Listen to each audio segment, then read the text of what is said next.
The British Museum. Sub-Basement 3. Department of Anomalous Antiquities.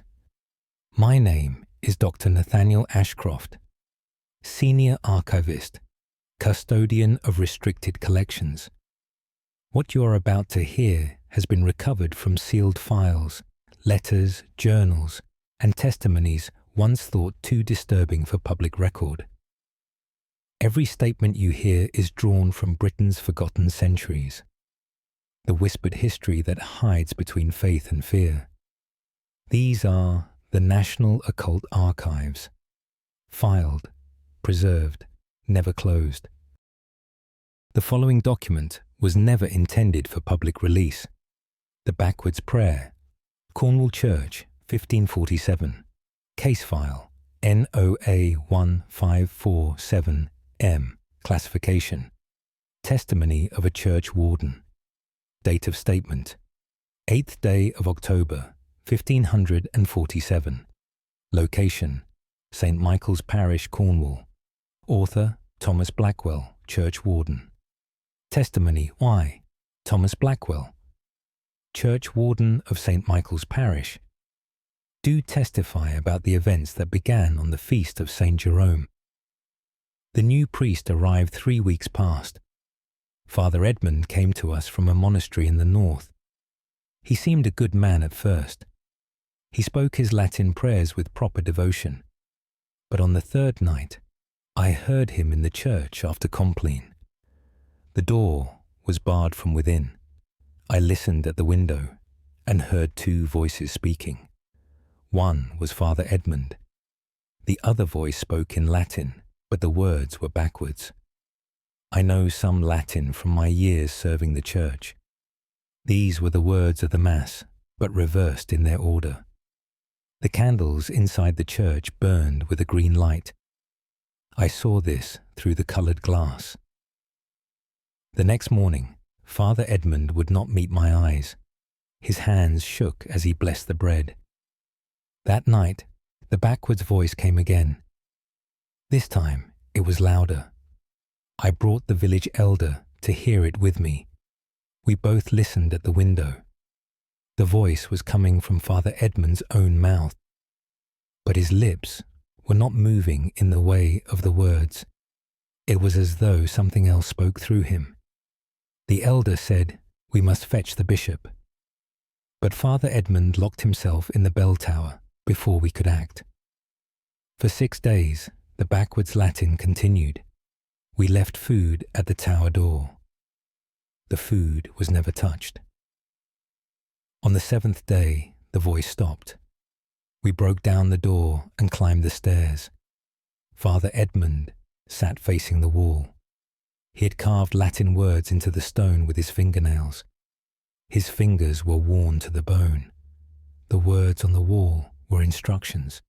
Instructions for calling something into this world. Father Edmund lived, but he does not speak anymore. He only stares at the wall and moves his lips. The backwards voice can still be heard in the tower some nights.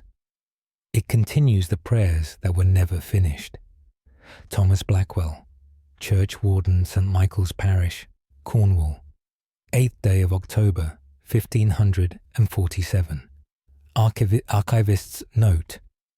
Dr. Nathaniel Ashcroft. Document recovered from Cornish church records during renovation work in 1923. The tower mentioned remains sealed.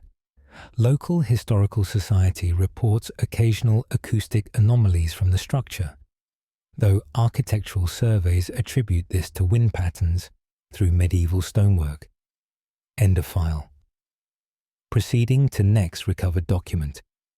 The following document was never intended for public release. Room 7 remains locked. Yorkshire Moor, 1628. Case file, NOA 1628D. Classification. Account of a travelling physician. Date of statement, 23rd day of November, 1628. Location, the Black Moor, Yorkshire. Author, Dr. Robert Ashford. Physician. Account why, Dr. Robert Ashford. physician of York, do record the events at the inn on the Black Moor. I was travelling to visit a patient in the northern villages. The November fog came down thick upon the road. My horse refused to go further. I saw a light in the distance and made my way toward it. The inn stood alone on the moor. No other buildings could be seen in any direction. The innkeeper was a thin man who did not smile. He told me I could stay in any room except room 7. Room 7 was locked, he said. It had been locked for many years. I took room 5 and settled in for the night. At midnight, I heard footsteps in the hallway. They stopped outside room 7. A key turned in a lock. A door opened and closed. I heard someone weeping inside the locked room. The weeping continued for an hour. Then it stopped suddenly. The door opened again. Footsteps walked back down the hallway. In the morning, I asked the innkeeper about room 7. His face became pale. He said no one had been in that room since his father's time. His father had rented it to a merchant's wife many decades past. The woman's husband never returned from his journey. She waited in room 7 for 3 months. On the last night, the innkeeper's father heard her weeping. When he opened the door at dawn, she had passed peacefully in the night.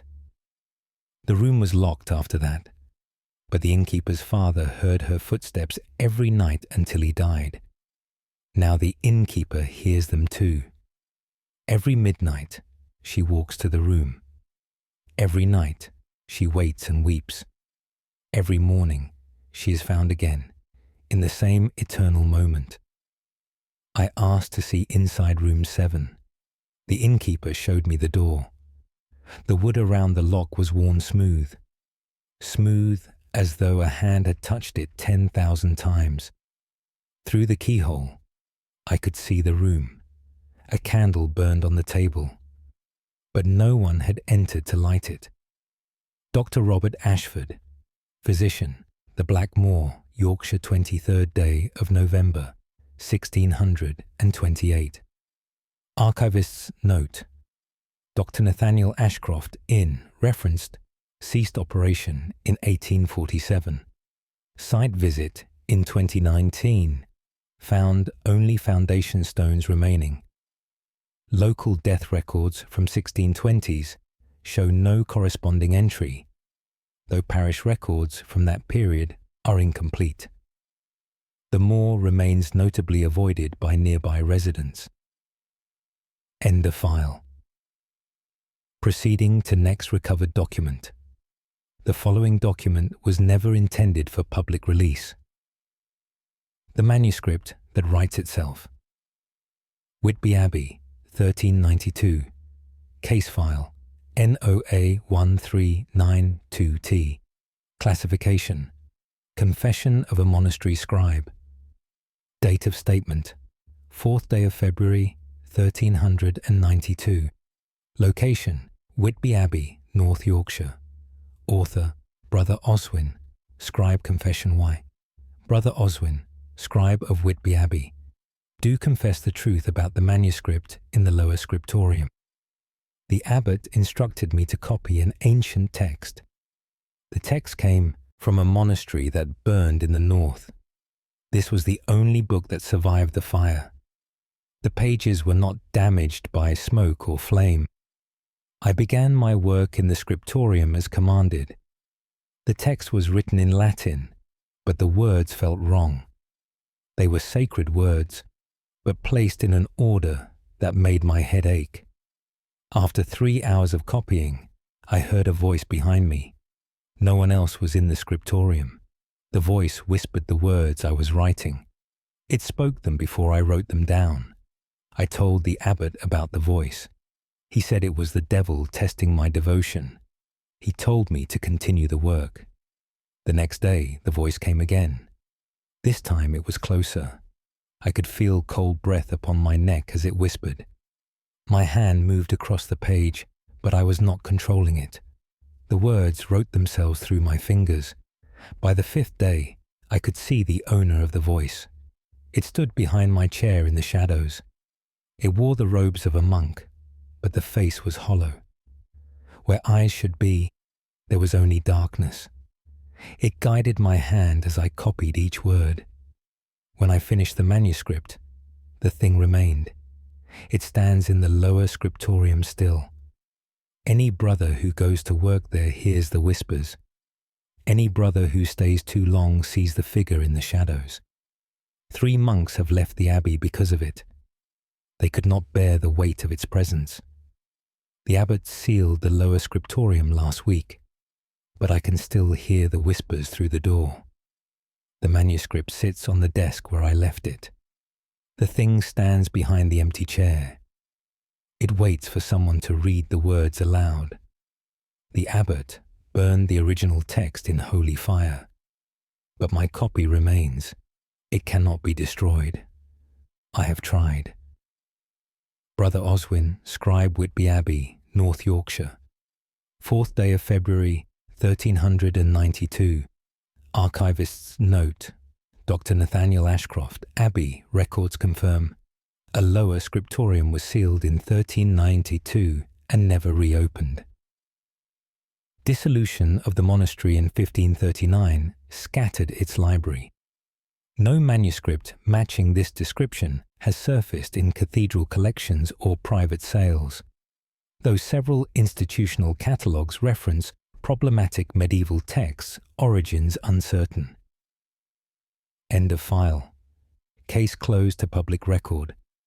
The original document remains sealed within the vaults of the British Museum. Further access requires written authorization or curiosity strong enough to ignore the warnings. Until next time, these are the National Occult Archives.